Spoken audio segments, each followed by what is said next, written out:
Aquí en CNN Radio, nos escuchás en AM950, nos escuchás en nuestra aplicación, en cnnradio.com.ar. Y además acabamos de abrir nuestro ecosistema digital a través, por ejemplo, de Facebook o de Instagram, y después en YouTube. Tuvo en este estudio absolutamente todos los dirigentes políticos importantes. Piensen en uno, vino. Él se define abogado, docente y militante popular. Es dirigente social, fue el fundador del Movimiento de Trabajadores Excluidos, ex precandidato a presidente de la Nación. Lo conocés seguro, su nombre y apellido la verdad que resuena hace mucho tiempo, el señor Juan Grabois. Bueno, ¿cómo andamos? Un placer.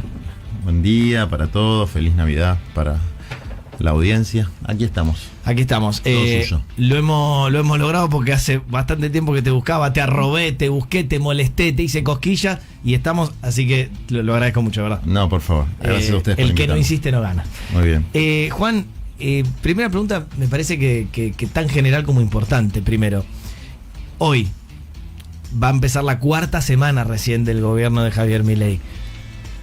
¿Qué estás leyendo y cuán preocupado estás? Empecemos por ahí. A ver, nivel de preocupación, rojo furia, Ok. altísimo. Cuando asume Milei, incluso en la movilización del 20 de diciembre, que ya estaba convocado, mi posición era, creo que la posición de casi todo el mundo es, bueno, acaba de asumir, hay que esperar. Uno puede hacer la crítica filosófica, ideológica, política, pero mi posición como militante con mucho trayecto en los movimientos sociales y en la UTEP, que no es la etapa de mi vida, porque yo ya no soy parte de la conducción ni del movimiento, ni de la UTEP, ni de un gremio, sino que soy presidente de un partido político, es decir, tengo otro rol. Pero mi posición era, bueno, los famosos 100 días, ¿no? Ahora, no hubo nunca, desde que yo tenga memoria, no lo hubo con Macri, creo que no lo hubo con De la Rúa tampoco, aunque ahí ya me pierdo un poco con los tiempos, ni con ninguno de los gobiernos peronistas, medidas tan brutales en tan poco tiempo. Es decir, uno puede criticar a la CGT o a los movimientos sociales. Creo que sería injusto en nuestro caso porque durante el gobierno de Alberto hemos sido extremadamente críticos. Sí, es verdad, no todos fueron lo mismo, digamos. Extremadamente hemos movilizado por el salario básico universal, por la redistribución de la riqueza, denunciando el aumento de la pobreza, aún siendo yo parte de la coalición, porque una cosa no quita la otra. Es decir, y cuando digo hemos, es un poco este sesgo que tengo de tantos años de movimiento social, pero que yo ya, en realidad asumí la presidencia del partido hace poquito, y ahora ya no me corresponde hablar en plural, aunque siempre voy a ser parte de eso y siempre voy a estar acompañando. Pero básicamente lo que te quiero decir es, uno puede decir, bueno, la CGT, ¿cómo puede ser que dictamine un paro a 20 días de asunción del gobierno? Nunca hubo un ataque tan brutal. O sea, vos decís, ya no tiene 100 días, se achicaron los tiempos por cómo arrancó Javier Milei. Es que la consigna, creo que de la etapa es respetar y hacerse respetar. Es decir, respetar la voluntad de un pueblo que en un balotaje de manera mayoritaria votó a Javier Milei, respetar la investidura presidencial, pero hacer respetar los derechos sociales y sobre todo la Constitución Nacional. Por la forma, por el contenido y por los efectos que va a tener. Hay una serie de medidas, un paquete, vamos a decir, 4 puntos en estos 20 días que son inconstitucionales en algunos casos, ilegales y fuertemente antipopulares, y cuando digo antipopulares me refiero de la clase media para abajo. El primero y el más grave en relación a sus efectos es una devaluación del 115%. Una devaluación del 115% técnicamente implica un pass-through, que es el paso de la devaluación al precio que vos vas a pagar en el supermercado, de piso en los próximos 3 meses del 100%. De piso. Si a eso le sumás las medidas que van tomando de la liberación de toda regulación destinada al consumo interno, el caso más grosero es el del azúcar. ¿no? Una norma hecha a puño y letra de los estudios de abogados de la familia Blaquier, que son los dueños del Ingenio Ledesma, que es el más importante, dice que no hay cupo para consumo interno de azúcar. Entonces, el aumento del azúcar, además de la inflación derivada de la devaluación, va a tener este aumento adicional de colocarlo a precios internacionales. ¿Había una manera de hacer una devaluación mejor? Digo, teniendo en cuenta que se daba por descontado por la maraña de resoluciones que había, ¿no? Porque ya el dólar de 3.50, 3.65 casi no existía entre una resolución, la otra y demás. Mira, hubo en la Argentina muchos momentos devaluatorios en gobiernos democráticos y en gobiernos autoritarios. Es decir, la devaluación clásica que se estudia es la de Krieger-Bacena, que son devaluaciones compensadas. Si vos le vas a dar un cuchillazo al bolsillo de la gente a través de la devaluación, que es un espiralamiento de la inflación, lo compensás con una política de ingresos y de tarifas. Ingresos, tarifas, precios. Esta es una devaluación sin compensación, es un ajuste ortodoxo clásico, con el agravante de las medidas adicionales escritas por 10 corporaciones, que te las puedo nombrar una a una, y en algunos casos sus estudios jurídicos que escribieron, lo cual para mí, y lo estamos estudiando, es un delito de tráfico de influencias fuerte, porque además lo reconocen. Esto me lo escribió tal estudio, esto me lo escribió tal estudio, pero señor, no funciona así la cosa. ¿Hablás particularmente dentro del DNU y dentro de la mega ley? Dentro del DNU, que es lo que tengo más estudiado, la mega ley la estoy estudiando ahora, y la mega ley no es una mega ley, es la abolición de la Constitución Nacional. Es la abolición de la Constitución Nacional. Cambia el sistema democrático, representativo y federal por un sistema cuasi monárquico, donde en el artículo 1 y en el artículo 4 se delegan facultades al presidente que ningún presidente tuvo en la Argentina, ningún presidente democráticamente electo. Son facultades dictatoriales. Dictatoriales en el sentido, yo puedo dictar la ley.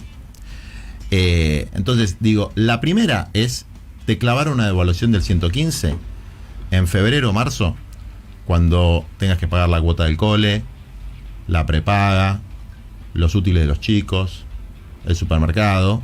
Vas a mirar a Alberto sin tanta bronca. Y mirá que se ha mandado cagadas fuertes. Porque una cosa es una inflación del 10% mensual, que era la que teníamos, que es un montón. Sí. Es una barbaridad. Sí. Otra cosa es una inflación del 30 y pico % mensual. O sea, te están confiscando la mitad de tu salario, que es parte de los derechos patrimoniales, o sea, es tu propiedad privada.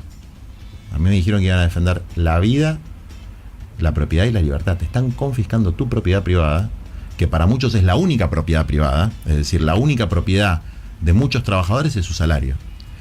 Y algunos tienen la posibilidad de tener una propiedad inmobiliaria, pero muchos otros tienen que alquilar. Entonces te confiscan por el lado de la inflación y te confiscan por el lado de una anulación de la ley de alquileres, que no es una reforma de la ley de alquileres, que tenía muchos puntos complicados, conceptualmente positivos, pero que operativamente no estaban funcionando. Pero la anulación de la ley de alquileres, que favorece a Airbnb, a las grandes plataformas, etcétera, donde vos podés poner el plazo que te pinte, 7 días y 2 horas, las condiciones que te pinten y actualizarla como te pinte, pone a 11 millones de inquilinos en una situación de también confiscación patrimonial. Entonces, digo, te termino el concepto. Acá hay una primera medida que ataca el bolsillo de las mayorías para hacer una transferencia de ingresos brutal a las corporaciones, no para resolver un problema macroeconómico de unificación del tipo de cambio que se podría haber hecho con una devaluación compensada, que era un plan de estabilización donde el costo de la devaluación no lo pagara todo la gente de a pie. Ahí hay un primer problema. El segundo problema es un decreto de necesidad y urgencia donde las únicas urgencias son las de las corporaciones. No hay ninguna urgencia del pueblo. Milei repetía incansablemente 60% de pobreza infantil, 40% de pobreza general. Bueno, la acaba de mandar una al 80% y otra al 60%. Es decir, lejos de resolver los problemas, los está agravando. Yo sabés que en este tiempo, todos, igual estamos tratando de entender profundamente cuánto apoyo tiene Javier Milei, qué pasó para que quizás alguien tan rupturista haya llegado a la Casa Rosada por vía democrática. Y sigo escuchando, sobre todo fuera de lo que yo siempre lo charlamos mucho acá, le digo el país samba, más apoyo de Javier Milei del que noto acá, diciendo, pero está haciendo todo lo que dijo. Y obviamente a propósito yo le discuto, no, pero era todo lo que dijo, porque en el medio te mete muchísimas cosas, algunas incluso que pueden llegar a ser discutibles, que van en la dirección correcta, pero en el medio 1000 resoluciones mucho más finas. Entonces la pregunta que te hago es si por un lado sentís que también todavía a pesar de esto tiene apoyo popular, o por ahí estás viendo otra cosa, y si efectivamente Javier Milei cumplió o está cumpliendo lo que había prometido en campaña. Lo primero es, el fenómeno de Milei tiene un componente extraordinariamente interesante, que es un fenómeno de las provincias, más que del AMBA o de la provincia de Buenos Aires. Incluso algunos que no pisó, que todavía no conocen. Exactamente. Y yo creo que es un fenómeno vinculado a los que han perdido toda esperanza. Es decir, a los que vienen de dos gobiernos, de coaliciones tradicionales, si se quiere, que hicieron todo mal. Del de Macri, desde luego, no me hago cargo. Del de Alberto me hago cargo de la parte que me toca. Okay. Que es muy menor a la de otros, pero que es una parte. Porque yo fui integrante de la coalición Unión por la Patria. Nosotros tuvimos diputados. Promovimos a algunos funcionarios que para mí funcionaron muy bien en pequeñas áreas con proyectos específicos vinculados a las adicciones, urbanización de barrios populares, o sea, cuestiones muy puntuales, sí. Pero la salud interna de la coalición fue siempre a los empujones. Pero lo que hay que reconocer para poder enfrentar esta realidad es que el gobierno fue un fracaso. Igual te digo, en esa frase ya hiciste más autocrítica que Máximo Kirchner ayer. Está bien, yo no voy a hablar de otros compañeros. Después te voy a decir una cosa significativa que pasó y que pone en valor algo importante que hizo Máximo, con quien tengo muchas diferencias. Pero digo, te lo digo no como para apurarte por un lado facilongo, sí, sino porque de verdad me parece que está bueno que personas que hayan participado del gobierno anterior lo digan así tan taxativamente en vez de darle tantas vueltas. Honestamente, lo está como algo bueno que está diciendo. Está bien, te lo tomo y te digo, el gobierno fue un fracaso. ¿Hubiese sido mejor otro gobierno de Macri? Muy probablemente no. ¿Se hicieron algunas cosas buenas? Sí.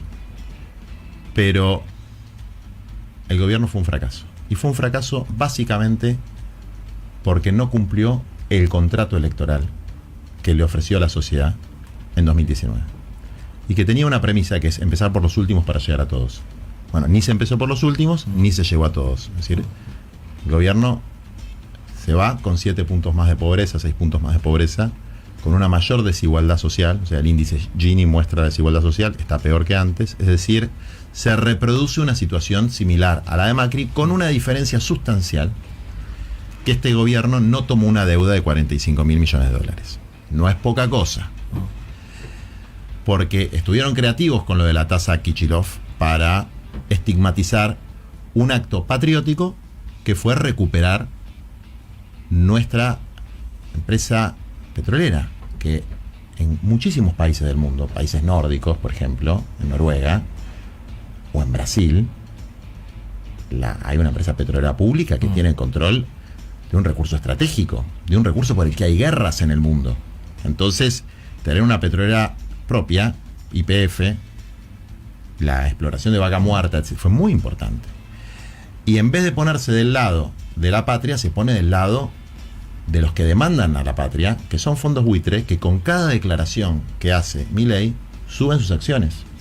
O sea, de la tasa Kicillof subieron el 7% de las acciones. Son millones y millones de dólares. Y estaba yendo, perdón, digo, para mantener el hilo a lo que decías del interior y bueno, Javier entonces Milei, es un fenómeno también de quienes se sintieron que eran los últimos por los que había que empezar y nadie empezó por ellos. Y que frente a la certeza del fracaso de la coalición, cuyo candidato presidencial,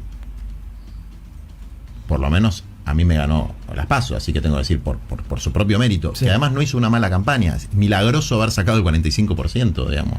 Si hubiésemos ganado, en vez de estudiar el manual de conducción política de Perón, o en vez de estudiar ciencias políticas, hay que, no sé, leer el tarot, el evangelio o algo. Sería un fenómeno difícil, sí, religioso. O sea, el ministro de Economía, con 100 y pico % de inflación, ganando las elecciones, cuando el problema central de la gente de a pie es la inflación y el deterioro del salario, era una cosa muy difícil, por más que pusieras a cualquiera enfrente. Y además pusiste un tipo que es un signo de interrogación para el votante, que, por lo menos de mi punto de vista, su contrato electoral se basaba en algunas premisas que yo no veo que se estén cumpliendo.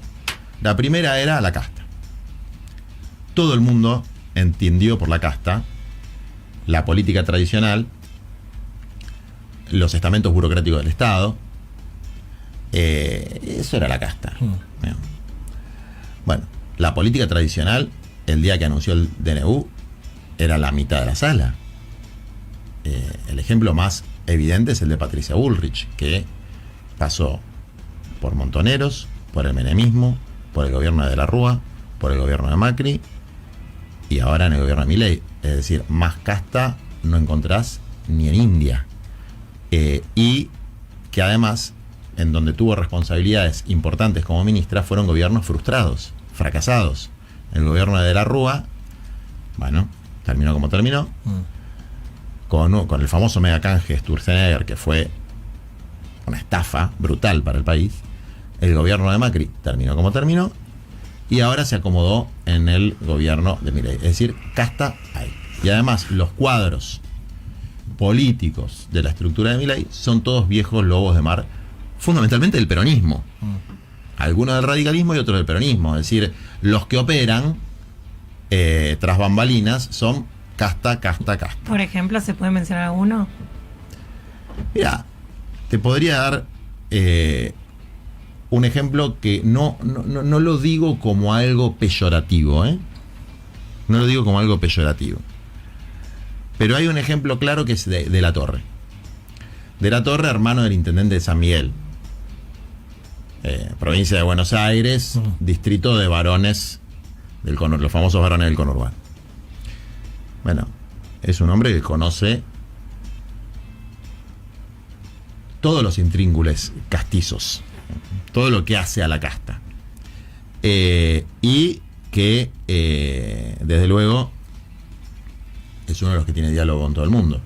Lo cual no me parece mal que haya diálogo con todo el mundo. Lo que me parece mal es el proyecto liberticida, industricida, de miseria planificada que se expresa en el decreto de necesidad y urgencia de las corporaciones, en el proyecto de abolición constitucional, que es lo que ellos llaman la ley ómnibus, en la devaluación brutal que han hecho, y en las leyes penales que define el Poder Ejecutivo a través de estos llamados protocolos, con el pomposo nombre de antipiquetes, que en realidad no son protocolos antipiquetes, son protocolos de eliminación de libertades democráticas básicas, porque que en una manifestación, a través de protocolos y programas de, ¿cómo se dice?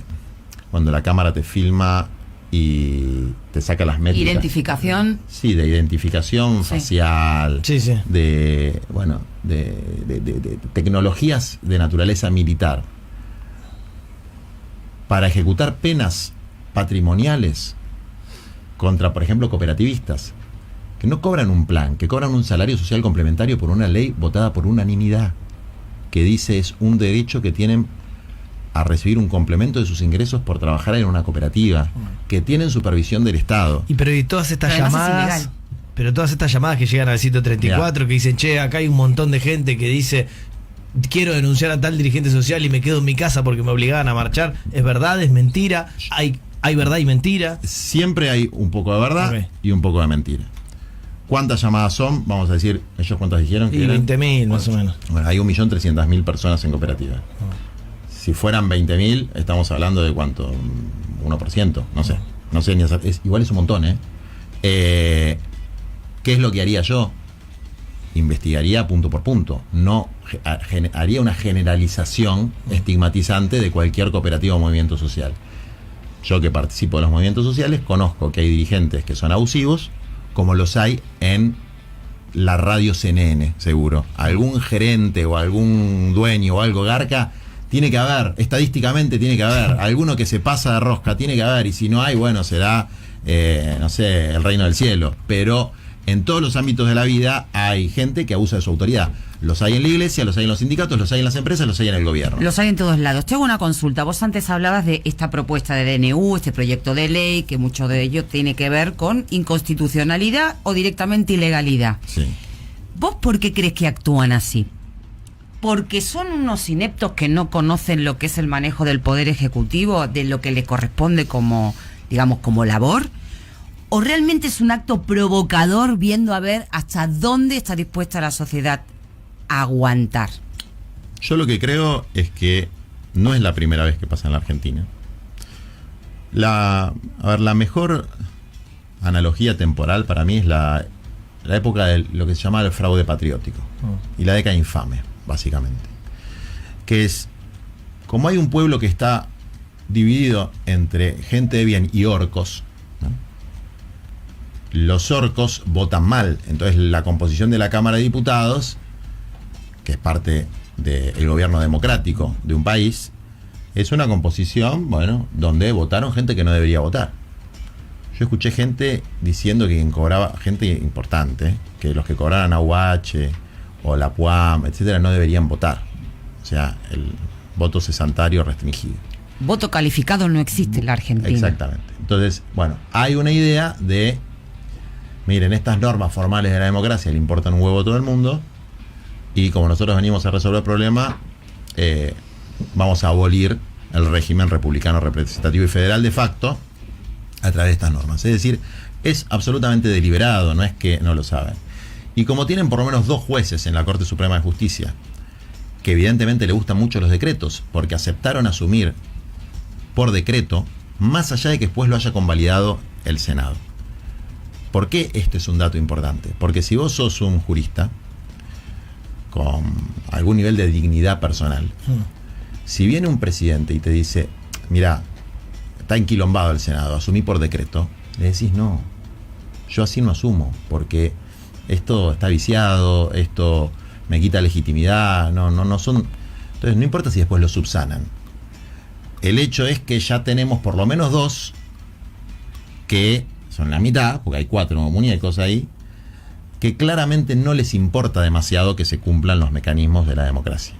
Como no le importa, y ahí voy un poco a tu pregunta de si sigue habiendo apoyo, como no le importa a una parte significativa del pueblo, a la cual entiendo y con la cual empatizo, que es, a mí este sistema representativo, democrático, federal, etcétera, no me ha resuelto mis problemas de alimentación, de vivienda, etcétera. Sí, porque si uno no admite eso, la verdad que se queda pedaleando en el aire. Exactamente. Entonces, una cosa es la formalidad del proceso democrático y otra cosa es la realidad material de la gente. Te quiero hacer una consulta. Déjame terminar la idea. Pero que uno comprenda y empatice con esa situación no puede justificar la abolición del régimen democrático, porque con esa misma justificación se han implantado dictaduras en muchos países, que es, la democracia no está resolviendo, entonces pongo una dictadura. Bueno, no, a ver, que la democracia, que vos tengas el edificio de la democracia derruido, no implica ponerle dinamita y destruirlo, sino que hay que hacer una restauración. Claro. Un trabajo de restauración, no de demolición. Bueno, yo no veo que haya un trabajo de restauración, veo un esfuerzo de demolición de las instituciones democráticas, además por carriles que no son los legítimos, porque si vos querés reformar la Constitución, bueno, tenés que llamar a una asamblea constituyente, ¿no? Si vos querés cambiar normativa, porque siempre va escalando un paso más. El DNU es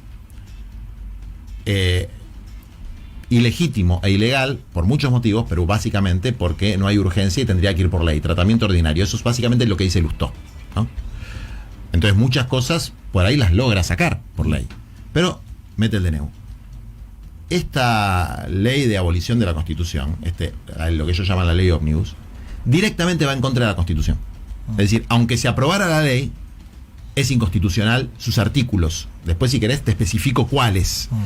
Empezando por la delegación de facultades casi dictatoriales al Poder Ejecutivo, puede legislar el Ejecutivo, eso no existe, digamos. Entonces, aunque logre una mayoría circunstancial, vos necesitas una mayoría agravada para reformar la Constitución o para hacer muchísimas de estas cosas, que es de 2/3, que obviamente no la tiene. Entonces va corriendo el arco y va estirando la línea de lo que las instituciones argentinas permiten. Hablando de correr el arco, hay una sola persona que le ganó a Milei y a Macri, que es Riquelme. Yo soy riquelmista acrítico. Aunque soy de San Lorenzo, Crítico, okay. Soy riquelmista crítico. Viste que en política, y yo particularmente, no me gusta ni la obediencia debida, ni el aplaudidor, ni nada. Me gusta el pensamiento crítico, el debate colectivo, etcétera. Con Riquelme, abolición de la crítica. Riquelmismo acrítico. Bueno. Así que lo felicito. Es un chiste, obviamente. Lo felicito porque además expresa también un freno a la arrogancia de los poderosos, ¿no? Es simbólico para mí ese triunfo. Es un freno a la arrogancia de los poderosos. No te las vas a llevar todas de arriba. Ahora, sí se llevó de arriba el artículo 333 del DNU. Quiero decir que Juan Grabois está con sus apuntes, con sus Excels, ¿eh? Que es, claro, yo tengo corporación, una columna corporación. Sí. ¿Cuáles son las corporaciones que inscribieron los artículos? Ah, están de verdad. Okay. Los grupos beneficiarios, Sí. ¿no? Qué empresas, qué capitales, etcétera, los artículos y la descripción. ¿Qué pruebas tenés de que que lo escribieron Que corporaciones? lo dijeron ellos. ¿Quiénes? Fíjate en La Nación, los propios estudios jurídicos, ahora no me sale el nombre de un abogado muy conocido. ¿Funes de Rioja?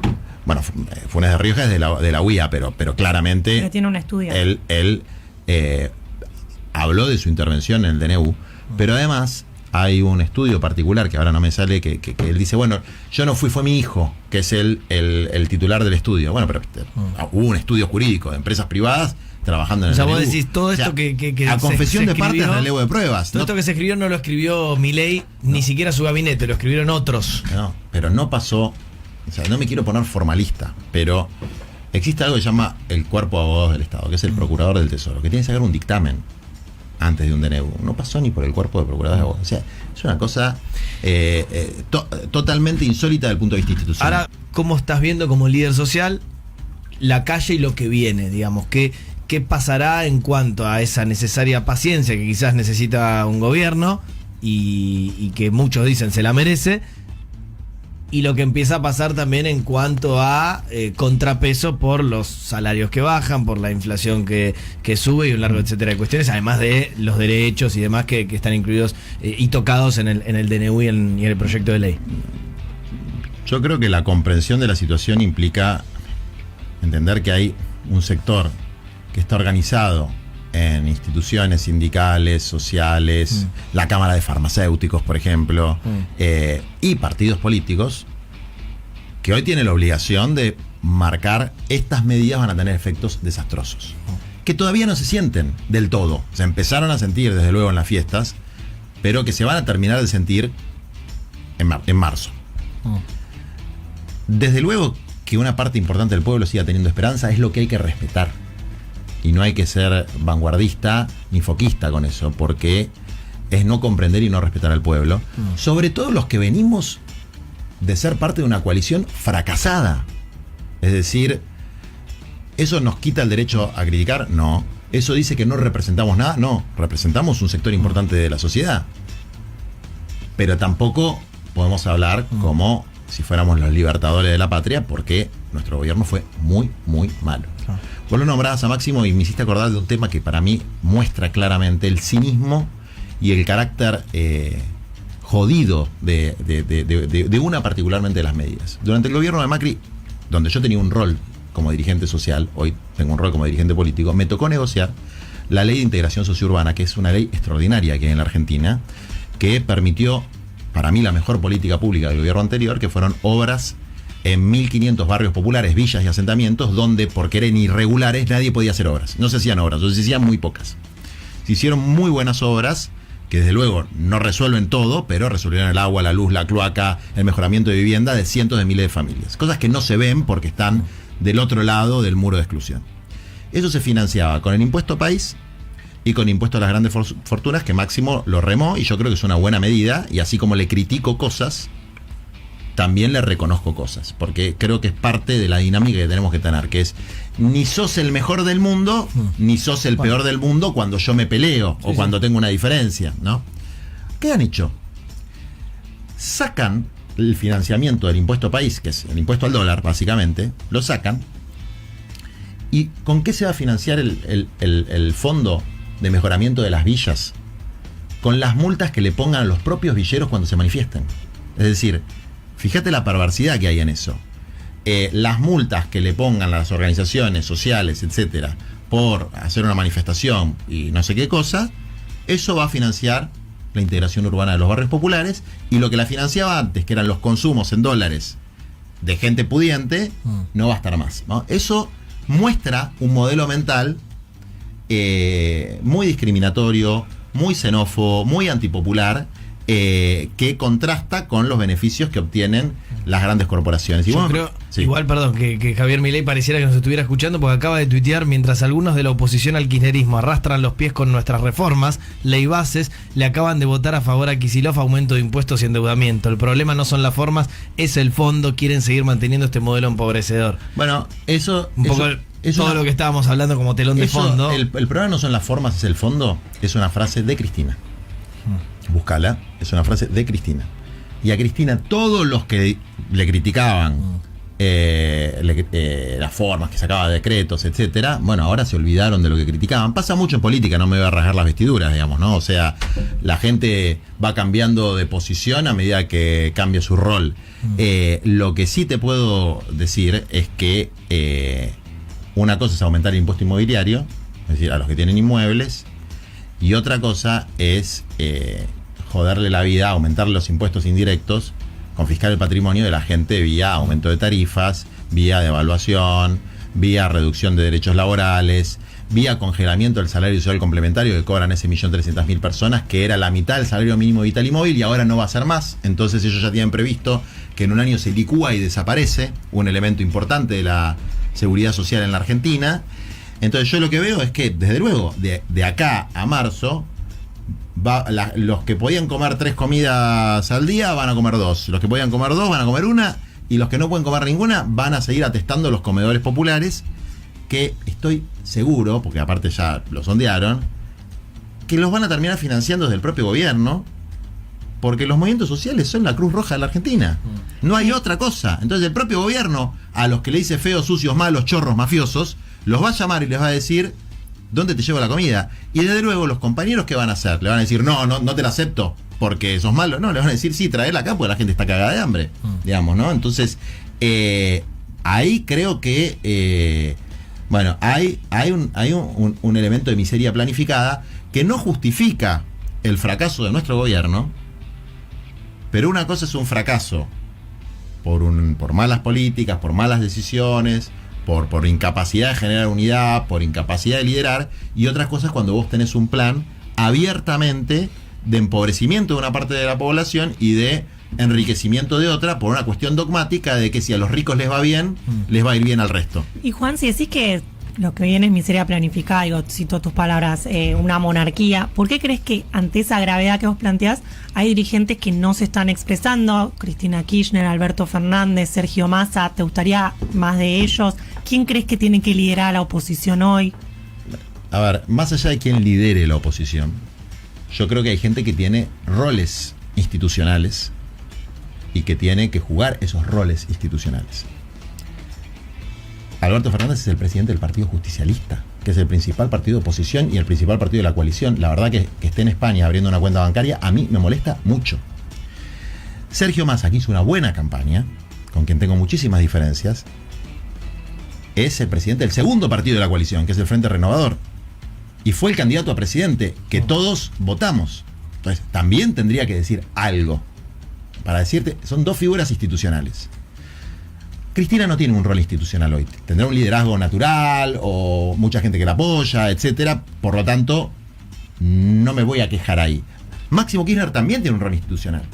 Es el presidente del PJ de la provincia de Buenos Aires. Bueno, ayer lo escuché con un planteo que comparto en su planteo. ¿Quiénes más están? Lustó, presidente del UCR, ¿salió? hizo un planteo que comparto parcialmente. Bueno, ahí bien le gustó, digamos. Entonces hay que, todo en su medida y armoniosamente. Yo las que no veo es a las dos principales figuras de Unión por la Patria, que fue el expresidente y el candidato. Entonces, desde luego que voy a hacer una crítica de eso. ¿Qué es lo que deberían hacer desde mi punto de vista? Uno como ministro de Economía y otro como presidente, decir, la verdad que la chocamos, no cumplimos lo que teníamos que cumplir, hicimos un mal gobierno, pero explicar por qué esto genera un daño permanente en la estructura social argentina, que va desde las cosas más sencillas como el aumento de tarifa y la inflación, hasta permitir que debajo del glaciar Perito Moreno pueda venir una minera y sacar oro de ahí, haciendo mierda el patrimonio natural y de la Argentina. Y así te puedo decir 30 cosas muy jodidas. Entonces, desde luego que hay que hacer una multipartidaria con todos los que tenemos vocación democrática, decir así no. Respetamos tu legitimidad como presidente, pero no tenés legitimidad como monarca absoluto. Entonces, así no. Algunas cosas que vos planteás estaban en tu programa de gobierno, tendrán que pasar por el Congreso, hay que ver si pasan, y otras no. Vos me preguntabas si está cumpliendo. Yo lo que, por lo menos hablaba con compañeros nuestros que lo votaron a Milei, es ajuste a la casta. ¿Vos viste que le hayan bajado el sueldo a los funcionarios? Yo si hubiese ganado las elecciones, primera medida, de director nacional para arriba, que son los cargos políticos, 30% de reducción salarial. Proyecto para 30-35% de reducción salarial de diputados senadores.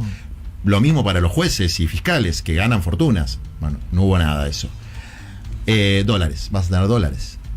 No vas a tener más pesos devaluados, vas a tener dólares. Bueno, tus pesos están más devaluados y no vas a ver un dólar en tu vida. Más libertad. Escúchame, ponen que una reunión de 3 personas es una manifestación. Eso no existe. Eso es un gobierno totalitario. Si no les gusta la democracia, que se vayan a vivir a Cuba. ¿Viste? Es una frase que se dice. Bueno, ellos decían mucho esa frase. Una reunión de 3 es una manifestación punible. Me están jodiendo.